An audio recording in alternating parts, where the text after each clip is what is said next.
So Posani గారు, మీ పాట గురించి, మీ క్యారెక్టర్ గురించి మాకు వచ్చిన జస్ట్. అందరికీ నమస్కారం. Naga Chaitanya one of the leading hero కదా, రొమాంటిక్ హీరో. పెద్ద హీరో మనవడు, పెద్ద హీరో కొడుకు. సినిమా అంతా నాగ చైతన్యం ఉంటాడు, న్యాచురల్. కానీ నాకు ఇందులో ప్లేస్ ఇచ్చి నా మీద ఒక సాంగ్ తీశాడు సుధీర్ వర్మ. జనరల్గా నేను ఈరోజు ఆడియో ఫంక్షన్కి వచ్చి సుధీర్ వర్మ గురించే నేను మాట్లాడదాం అనుకున్నా. అందులో చిన్న బ్యాడ్ ఏంటంటే నా పాట వేశారు. ఈ డైరెక్టర్ నా మీద పాట తీశాడు కదా, ఇప్పుడు ఏం చెప్పినా చెంచాలాగా ఉంటుందని ఆలోచిస్తున్నాను నేను. ఇబ్బంది కూడా దీని గురించి మాట్లాడాలంటే అని చెప్పి. వచ్చిన పెద్దలందరికీ నమస్కారం. బ్యానర్ బివిఎన్ ప్రసాద్ గురించి మీకు కొత్తగా చెప్పకల్లా, సినిమా ఇండస్ట్రీలో సినిమాని ప్రేమించి ఇంటూ నుంచి కోట్ల రూపాయలు క్యాష్ తెచ్చి సినిమా ఇండస్ట్రీకి వచ్చిన మనిషి బివిఎన్ ప్రసాద్. చాలామంది వస్తారు ప్రొడ్యూసర్స్, చాలామంది పెద్ద పెద్ద అయిన వాళ్ళు చాలామంది ఉన్నారు. 1,00,000 రూపాయలు తెచ్చి 99 కోట్లు అప్పు తీసుకొని ఫస్ట్ కాపీ తెచ్చి రిలీజ్ ముందు చాలామంది డబ్బులు కొట్టి ఫైనాన్స్ కట్టలే వడ్డీలు వేయడం అని చెప్పి అన్న ప్రొడ్యూసర్లు ఎక్కువ ఉన్నారు. వాళ్ళు స్టార్ అయిన వాళ్ళు ఉన్నారు. ఇంట్లో సిల్వర్ స్పూన్తో పుట్టి నా కళ్ళ ముందు చూసా డబ్బులు తెచ్చి సినిమాలు తీసి నష్టపోయి ఇప్పుడు వన్ ఆఫ్ ది లీడింగ్ ప్రొడ్యూసర్గా ఉన్నాడంటే కారణం బికాస్ ప్రసాద్ సినిమాను బాగా ప్రేమిస్తాడు. కాబట్టే చాలామంది హీరోలు ప్రసాద్ గారు ప్రేమిస్తారు. ఇలాంటి బిహేవియరు, ఇలాంటి క్యారెక్టర్ ఉన్న వాళ్ళకే సినిమా ఇండస్ట్రీలో స్థానం ఉండాలి. అందులో మీరు ముఖ్యులు కాబట్టి ఐ లవ్ యూ ప్రసాద్.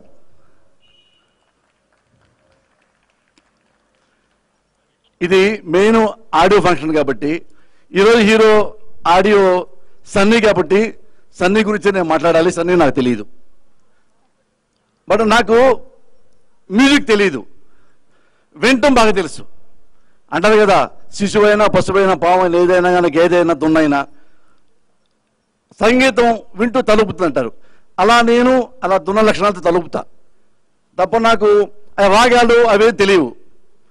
అట్లా నా సినిమా ఇండస్ట్రీకి వచ్చిన తర్వాత ఎప్పుడో చిన్నప్పుడు తీసేయండి. నేను వచ్చిన తర్వాత నాకు ఎలాంటి మ్యూజిక్ ఇష్టం అంటే శబ్దం చెవికి ఇంపుగా ఉండాలి.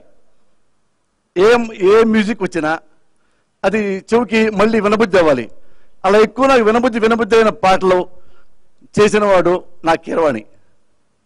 కీరవాణి పాటలు ఎందుకు నాకు వినబుద్ధి అవుతాను ఉంటాయి. చిన్నప్పుడు నా పిల్లాడు నా కొడుకు ఏడిస్తే ఎంత అందంగా ఉంటుంది, నా కొడుకు బెడ్ మీద పాసు పోస్తే ఎంత అందంగా ఉంటుంది, నా కొడుకు మా అమ్మని కొడితే ఎంత బాగుంటుంది.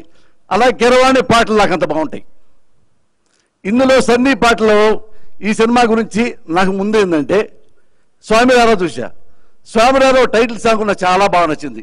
స్వామి రా అనేది నా పాటలు రావు, అందుకు కొంచెం పాడాను. ఆయన ఇన్స్ట్రుమెంటేషన్ చాలా బాగుంటుంది. ఎక్కడెక్కడ చిన్న చిన్న పదాలకి వేసే బ్యాక్గ్రౌండ్ మ్యూజిక్ సన్నీ అవి నాకు బాగా నచ్చినాయి. అందుకని డెఫినెట్గా ఇది ఫైనల్ వెర్షన్ చాలా బాగుంటుందని మనస్ఫూర్తిగా నమ్ముతున్నాను. అబౌవ్ ఆల్ నా చైతన్యం గురించి నేను చెప్పగల, నువ్వు నేషనల్ ఫిగర్ కాబట్టి కొత్తగా నేను చెప్పదలుచుకుంది ఏమిటంటే సుధీర్ వర్మ గురించి. సుధీర్ వర్మ గురించి ఎందుకు చెప్తున్నానంటే ఎదురు డాష్ దగ్గర నాగార్జున బాబు ఉన్నాడు కాబట్టి. ఎందుకంటే సినిమా ఇండస్ట్రీలో డైరెక్టర్లు అనిపించుకునే వాళ్ళు వేరే ఉన్నారు, నేను డైరెక్టర్ని అని ధైర్యంగా చెప్పేవాళ్ళు చాలామంది ఉంటారు. ఒక రాఘవేంద్రరావు, ఓ దాసరి నారాయణరావు, ఇప్పుడు మన ముందున్న రాజమౌళి సినిమాని ప్రేమించి సినిమా అంటే నా జీవితం, సినిమా అంటే పరిశ్రమ, సినిమా అంటే నిర్మాత, సినిమా అంటే ప్రాణం అనుకునే డైరెక్టర్లు చాలామంది ఉన్నారు. నేను నాగార్జున బాబుకి ఏం చెప్తున్నానంటే, బాబు ఆ కోవలో 1, 2, 3లో ఉంటాడు సుధీర్ వర్మ. సినిమాని